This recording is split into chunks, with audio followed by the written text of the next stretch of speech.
Você sabia que você pode tomar decisões mais arriscadas ou caras se a ideia for apresentada a você como uma forma mais positiva?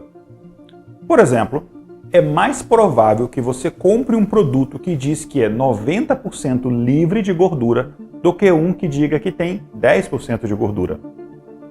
Добрый день, meu nome é Igor Alcântara e este é o tema deste Teorema de Segunda. Mas antes de falarmos disso, não se esqueça de assinar o nosso canal, ativar as notificações e curtir este vídeo.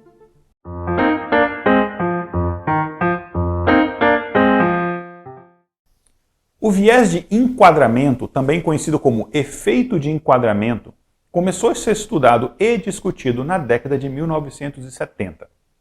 Dois psicólogos, Amos Tversky e Daniel Kahneman, são frequentemente creditados por sua pesquisa pioneira sobre este assunto.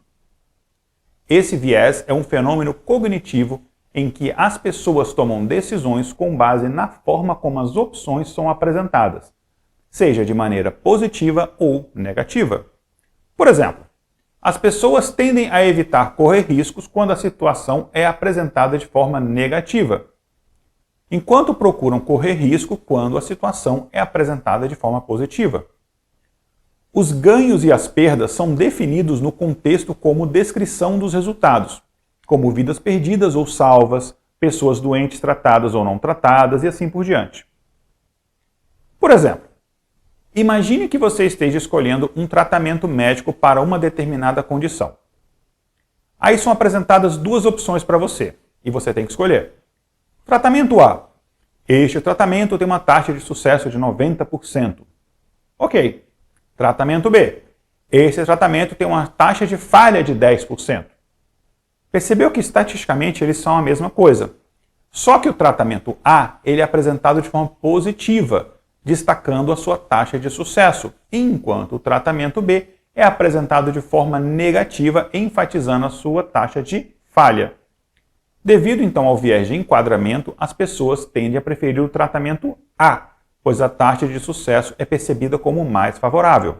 Para entender melhor, outro exemplo aqui. Os efeitos de enquadramento foram estudados em jogos chamados de Ultimatum. Em um desses estudos, 12 participantes foram divididos em dois grupos, vendedores e compradores. Os vendedores fizeram ofertas aos compradores sobre a divisão de um recurso. Os pesquisadores desse estudo descobriram que, quando as regras do jogo foram manipuladas para favorecer os vendedores, ou seja, eles tinham uma vantagem em relação aos compradores, as ofertas feitas por eles foram mais baixas. Estranho, né? Mas em resumo é o seguinte, para as pessoas que foram colocadas como vendedoras, dependendo de como você explicava o jogo, a pessoa ela iria se comportar de uma forma diferente. Uma hora ela buscava mais benefício para si própria, sem se preocupar com o outro, outra hora elas buscavam algo mais igualitário, mais justo. No entanto, as taxas de rejeição das ofertas feitas pelos compradores não mudaram muito. Os pesquisadores também observaram que, de acordo com o modelo chamado Fair-Schmidt, o enquadramento do jogo influencia a importância da justiça para os participantes. Difícil de entender? Vou dar um exemplo. Quando os compradores sabiam que os vendedores tinham um desempenho superior em outro teste, ou seja, eram bons naquilo, eles se preocupavam menos com a justiça e mais em vencer o oponente. É algo assim, você é o bonzão, né? Espera só para você ver. E isso é algo que pode parecer estranho e ainda requer estudos para a gente entender um pouco melhor.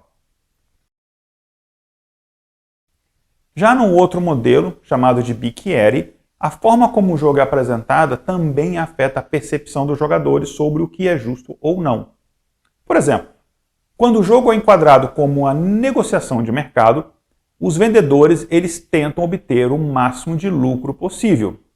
Mas quando as coisas são apresentadas como um jogo relacionado à justiça, as pessoas tendem a fazer uma divisão mais equitativa.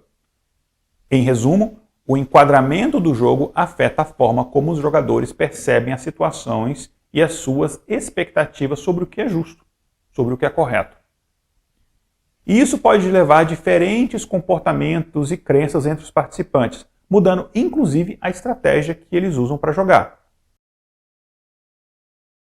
Outro exemplo desse viés é, por exemplo, na economia.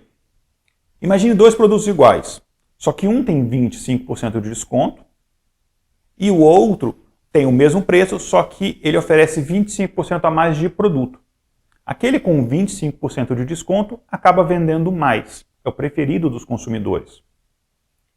Falar que a gente tem que cuidar do planeta porque se nada for feito vai matar 70% das espécies de animais até o fim do século, tem menos efeito na conscientização das pessoas se você falar que, se cuidarmos dos planetas, a gente vai salvar 70% das espécies. A mensagem positiva, ela tem aqui um efeito muito maior do que a mensagem negativa. Então, quando você estiver numa reunião de trabalho, reportando ali o andamento de um projeto, nunca comece pelo que ainda falta fazer ou pelo que você não conseguiu terminar. Diga o que você concluiu, os avanços feitos, quais são as próximas etapas. Assim, começando pelo que é positivo, você vai ser melhor avaliado pelos seus colegas e clientes. É isso então, gente. Por hoje é só. Espero que você tenha gostado desse vídeo. Se gostou, não esqueça de compartilhar ele para o maior número de pessoas e deixar aqui o seu like. Até o próximo Teorema de Segunda. Tchau, tchau. Nashla Danal.